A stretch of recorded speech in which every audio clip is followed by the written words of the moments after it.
এই আমের দিন আসছে পর্যন্ত ভাইরে ভাই, বোন রে বোন, আমার চোখে ঘুম টুম সবগুলো কোথায় চলে গেছে, কেন চলে গেছে আমি তোমাদেরকে পুরো ভিডিও তাদের বলতেছি। তো হ্যালো এভরিওয়ান, কী অবস্থা সবার?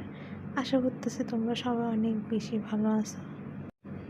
তো চলো আজকে আম দিয়ে কী করছি ওইটাই দেখাচ্ছি। এই যে পুরো একটা বয়ম চিনি হচ্ছে আমার এই আমগুলোতে লাগছিল, কারণ আমগুলো অনেক বেশি টক ছিল। প্রথমে যে দেখে ফেলছে আমি কী করতেছিলাম। তো আমার মতো হচ্ছে কারা আম লাভার আছো, ওরা হচ্ছে আমাকে একটু কমেন্ট বক্সে কমেন্ট করে জানাতে পারো। তোমরা দেখছো আমি এমনিতে কাঁচা আম শুকাইছি, আচার বানানো হয়েছে, এরপরে হচ্ছে এখন আম সত্য ওইটাও কেন বাকি রাখবো। আর এই যে আমের বটাটা কিন্তু হচ্ছে ওই যে এখন যেটা আমি আম সত্য বানাচ্ছি ওইটার মধ্যে ছিল, একসাথে দিয়ে যেহেতু সিদ্ধ করতে ওইটা আর আলাদা করি নাই। আর আমের বটাগুলোও কিন্তু এভাবে করে এক্সট্রা করে শুকাতে দিতে পারো, এগুলো কিন্তু খেতে অনেক বেশি মজা হয়। আমার কাছে ভালো লাগে, আমি জানি না কার কাছে কেমন লাগে।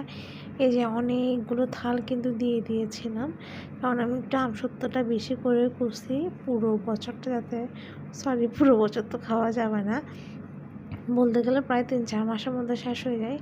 আর এই যে দেখো খাদক আমার অবস্থা দেখো, আমি এখানে কি আমসত্ত্বগুলো রাখবো এখানের মধ্যে হচ্ছে খাওয়া শুরু করে দিছি।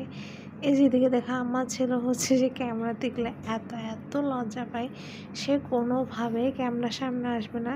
সে যেয়ে দেখেছে আমি মোবাইলে ক্যামেরা চালু করে রাখছি, সে কিন্তু পিছন থেকে চলে গেছে। এটা হচ্ছে একটা মজার জিনিস, কারণ আমি যদি ক্যামেরা চালু করে রাখি সে কোনোভাবেই সামনে আসে না।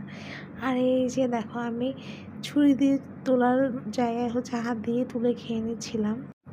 এটা সবাই স্কিপ করে, অনেকে বলবে হাইজিন এমন তেমন। ভাইরা ভাই, আমরা বাঙালি, তো এভাবে করে খাওয়ার অভ্যাস কিন্তু আমাদের সবার মোটামুটি কম বেশি আছে। এগুলো এমন হওয়ার কারণ শুধু একটাই, ওই যে আমি বললাম না, আমি অনেকটা হাত দিয়ে খেয়ে নিচ্ছিলাম প্রবাস সামলাতে না পেরে। তো ভিডিওটা কেমন লাগছে অবশ্যই সবাই কিন্তু কমেন্ট বক্সে কমেন্ট করে জানাবে। তোমাদের ভালোবাসা যতই পাচ্ছে আমি কিন্তু নিত্য নতুন ভিডিও তৈরি করতেছি। আর এই যে দেখো এগুলো কিন্তু একদমই শুকায় গেছে।